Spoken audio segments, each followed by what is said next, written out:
Join us naman. Talagang yung wind, hinihipan yung sleeves mo. Masyadong windy talaga.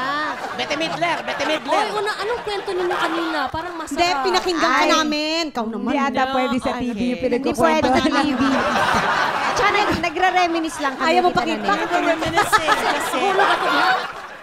Mahulog ako. Sita Pinky, Yes. early this year natupad yung dream nyo na mag-opera. Oh, Opera. yeah. Memorable Saan experience. to? Last February. Ano na yan ang pina-opera mo? Oh, na-opera ako last Derek. Hindi, Nag-arya kayo. Saan to? At the EDSA Shangri-La Hotel lobby. So, it was very formal. Talagang very Gown ba formal. ito? No jokes, no nothing. Just very serious the whole 2 hours. Walang... Wala. Very opera. Parang parang opera talaga. Yung mga songs ko were very, like, Sample. light of a million mornings filled my heart. The sound of a parang ganun. Parang lahat ng kilay nakaganong buong show. Nakaganon.